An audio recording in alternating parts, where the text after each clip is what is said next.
poppin'? How you guys doing? Hope you're doing well. Hope everything's going good for you. Just wanted to hop on here with another Borderlands 4 video.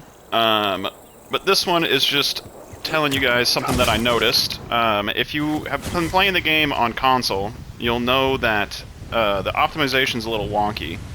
This has nothing to do with PC. I mean, this might affect PC, but if you've played it on console, you'll notice that right when you log in, the game runs really silky smooth, everything runs good, you maintain 60 frames, no problem. But the longer you play the game, it sort of builds up like a slag, and it starts running worse and slower and worse, and you start dropping frames until A, your game crashes, or B, you save quit, and then everything goes back to being silky smooth again. So I noticed something, and this is just an idea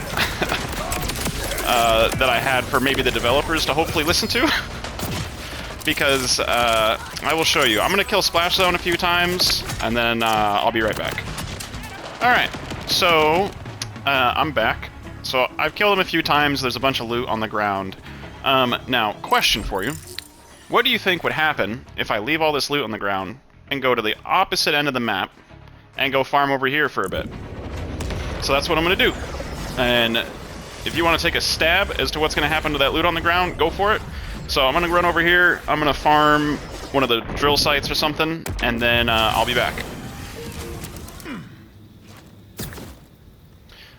Alright, so I farmed at this camp a little bit, and as you can see there's a bunch more drops on the ground. So, what I'm going to do now is I'm going to go ahead and head back over to the opposite side of the map, where we killed Splash Zone at. And I'm going to head back to where all the drops were on the floor.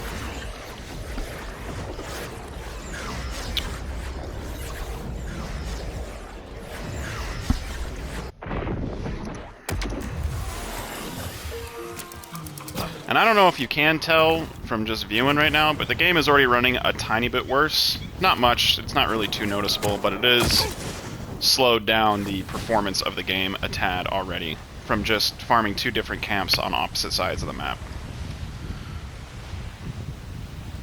So I'm going to hop down here. Now, you would think, in an open world game, that when you go to the other side of the map, all of this would despawn. But it hasn't. And it's still here, which means that it's probably committed to memory, and I don't know. Here's what I don't know. I don't know if this stuff is on a timer. Because if it's on a timer, then eventually it should theoretically go away, and then either go to the lost loot machine or just disappear into the aether. But what I've also been curious about is, like, what happens if I go through a load zone? So if I hop over here to the vault, and I go ahead and just teleport inside real quick. So we're going through an actual load zone now, instead of just going across the map. I'm inside the vault, went through a load zone. I'm going to go ahead and just exit out of the vault and go through an official load zone. I don't know if there's a difference between going through the door or just loading in. Don't know if that makes a difference, but I've done both now, so it shouldn't affect anything. And now, I'm going to go ahead and hop on over back to our splash zone. So I'll be right back in a sec.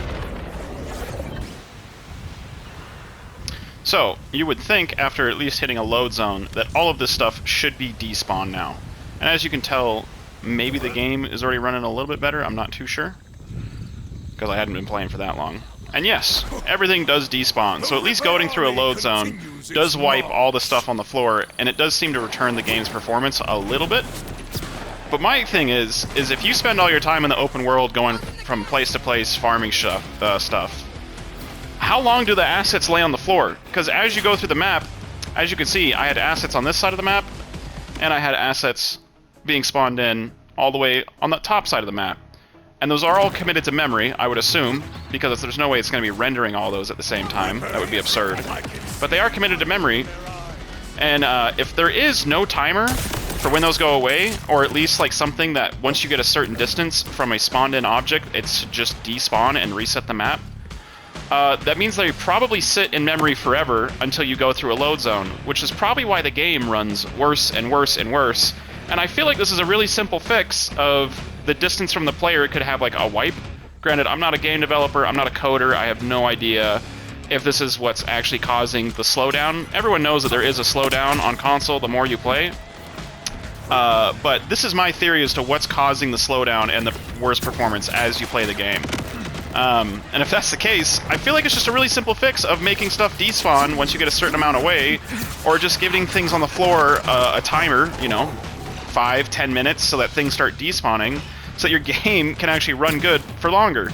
I'm not a developer, not a coder, but I just feel like, I don't know, it's a really simple fix to not have all of the assets that you spawn in committed to memory, so the game has to remember everything that was on the floor, because in any other open world game, if there's stuff that spawns on the floor, it's usually not a lot. I can't think of any other open world game that spawns in as many assets as Borderlands 4 does on a regular basis.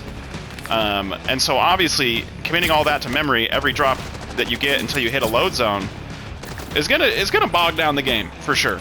So, that's just something that I noticed. I wanted to make a video about it, talking about it. Hopefully, you know, someone sees this of relevant importance and can pass it along to Gearbox. Or maybe no one will see it ever. I don't know. Don't really care. Just wanted to make the video. Thanks for watching. See ya.